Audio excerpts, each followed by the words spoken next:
There are two groups of people, the haves and the have-nots, the rich and the poor. Everybody in between will find themselves falling down. And in this video, I'm going to explain why. You came here for the truth, so let me unveil that for you. In today's video, I want to explain what's happening right now, before our very eyes. If you can't see it, let me explain it to you in depth. You got to understand the rising costs are not affecting just a small group of people anymore. It's everywhere and everyone. And this is going on simply because of this financial system that we have allowed to be put in front of our lives. And my goodness, is it getting more difficult each and every day? I look into this stuff because I understand how important it is. I'm obsessed with it. And I want to show you something first. Now, this has to deal with Canada, but understand that this is going on everywhere. Canada's standard of living is falling behind the rest of the developed world. OECD predicts country will rank last in real GDP per capita growth until 2060. Now, what's interesting about Canada is that during 2020, they actually printed more money. They actually pumped more cash into their system when you compare that to the GDP, more than the United States. So think about how much cash was pumped in the US. It's even more in Canada. And what has happened ever since? People can't pay their bills. People aren't going to the restaurants like they used to. Their housing prices are absolutely astronomical, and things are getting worse. Crime is getting worse. Poverty is getting worse. People are on the streets. Drugs are everywhere. And this is not a good trend. In fact, the country, the major cities anyway, have become so much worse in the last 3 to 4 years, well beyond anyone's expectations. And I track all these different countries, and I tell you right now, I did not expect this for Canada to be so rapid in its pace. That's one country. That's the way it goes. When you do things that, quite frankly, are not benefiting the public, the scenario is much worse. All right? That is just the way it goes. How far, though, will it decline? Will it become a third world country suddenly? Well, let me show you something. More than half of the US's 25,000 cities are predicted to become ghost towns by 2100. So, will your area be affected? Well, here we can see from 2000 to 2020, so you get this 20-year time frame. They got that and use that data to predict what 2100 will look like. Of course, nobody knows what's going to happen that long of a time frame, but who knows how this will ultimately, be at the end of this time frame. But the things that I know are that our currencies are likely to be devalued more and more up until that time, and there's probably going to be some new monetary systems, 1, 2, even 3 by then. Who knows? In a severe scenario, as many as 64% of US cities will lose population. City services will be impacted in unpredictable ways as local tax bases shrink. So what they talk about in here, and you could check it out for yourself, it's interesting. People can't afford it. Rising costs. So what do? They start moving out to different areas. They say, okay, this smaller town is going to be more affordable, and I could be a super commuter. But there's just one problem here. You don't have the infrastructure that you do on the inside of the city. Inside of the city, they have everything. They got the hospitals, they got the police, they got the fire, they've got electricity, they've got sewer, they've got access to shops and making things like more competition, making things more cheap potentially. There's just a problem though. See, they want everybody to be in these mega metropolises. Did you watch the movie The Hunger Games? I think I might have watched it. Pretty sure, because I seem to know some of it. And what they did in that Hunger Games movie, it sort of sounds like what's going on today. Not exactly, but I'll show you that in a second. I have that prepared for you. But what I see is that the governments and those in control, they keep the infrastructure into these megacities and make it very difficult to live out of the big cities, and will be much more so in the coming years, so that you have to stay here. You can't go out there. Let's bring you into this solution of, dormitory style living quarters, and living in tiny little boxes and generally unable to have an average life at an average salary. Stick with me. This is an article talking about how the Hunger Games dystopia happened in real life. And all I wanted to do was put this in front of you here just to make you think for 1 second.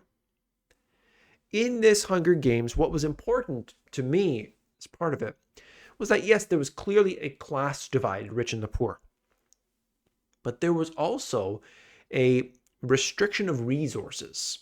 And so if you lived in the big mega city, which many people didn't, it was like the elites. If you lived in those big mega cities, well, then you had the infrastructure. If you lived elsewhere, well, then you didn't have anything. You didn't have access to stuff. And so this is the way that I see things going. You know, the conditions worsen in the big cities, but that's where the jobs are. That's where the work is. That's where the energy is. And what we can have and what we can see here is that we are going ever towards that. It seems like we are going far into that, where they're going to make it more and more unlivable. Hey, maybe you're off grid. Maybe you don't care about that. But how much of the population really is? How much of the population not only can go in and grow their own food and be self-sufficient, most can barely even tie their shoes today. I mean, they're watching shorts content. You know that it's over once you're in the shorts content. If you can't stand more than 60 seconds watching something, I mean, there's no way that you'll be able to handle what's coming. US leads the ransomware infrastructure takedown. The only reason I'm mentioning this is that our grid, our energy, and I'll show you one more in a second, our whole infrastructure is reliant on, of course, connectivity to electricity, connectivity to the internet, and it's disrupted for one reason. You could have an attack coming from outside. It could be from the inside, even. It could be some sort of event that we're not sure of. It could be a test. Either way, whatever it is, our infrastructure is fragile and vulnerable. Would you agree? Do you agree with that statement? Let me know. Recession signal. Private sector job growth is being replaced by government sector job growth. So we have our infrastructure coming down. We got the Hunger Games type scenario. And where are the jobs right now? The jobs are coming from government. Private companies are laying people off. And yet, we have the government hiring people. The government here is basically saying, okay, we'll do temp work, we'll do this, whatever the case is. But the private companies are basically saying, look, we can't do this, we can't afford this, this is not the right time, we see recession, higher costs, interest rates, all that stuff. And so it seems to be making a change. Now, they're considering this to be a recession signal and so on. That's besides the point.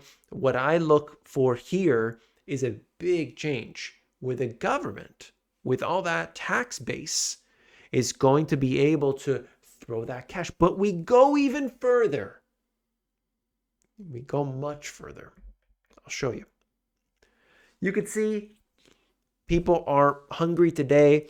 Food bank usage and food insecurity continues to get worse. You could see it in all the data. Look at it in Canada. Look at it in the US. Look at it everywhere. More and more people are suffering. They've got to move back in with their parents. Parents have to move in with their kids. You can't even afford, the basics. Things are becoming too expensive, right? All because, by the way, let's make it clear. Why is that happening? It's because of a devaluation of the currency. If you live in one place, it might be extreme. If you live in another place, it might be, reasonable. It depends on where you live. Cost of living, of course, is different everywhere. Some places, though, it's moderate, and say, hey, yeah, we got a little bit bad this time around. Okay. Some places, it's quite extreme. Canada happens to be one of those where it has gone a little haywire. America's electrical grid is weakening. You could see that as well. Just showing you the vulnerability there. Canada is considering a guaranteed universal basic income program. All right. We're talking about UBI. And of course, I don't have it here, but this connects in with the CBDC, Central Bank Digital Currency. So this is the Guaranteed Universal Basic Income. I'm sure you've heard of it before. In Canada, they've talked about this. The Senate meets and they say, okay, we're going to start talking about a UBI. Why? Because stuff is so expensive, because we printed a whole bunch of money. So what do? Okay, we print a whole bunch of money and then we give it to people. Anyway, what we can see here is that this is what they'll do.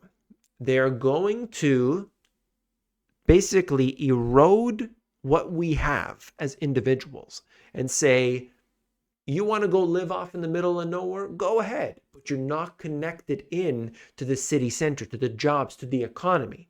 Go live in the middle of the woods. Fine. But if you want to be part of this society where the jobs are, where all this stuff is, well, then you're going to have to deal with what we say. And that's going to be that UBI. And I believe that they could easily tie this to the central bank digital currency, CBDC. And then they could say, look, we have this thing. It's real easy. You live all the way out there. You live over here. Doesn't matter. You're going to take your phone. You're going to sign up to it. And you're going to be the one to, tap here and there. And it's all good. There's no more cash available because the stores don't accept it because the crime is too high. These things are coming, all falling into place, and that's the way I see it happening.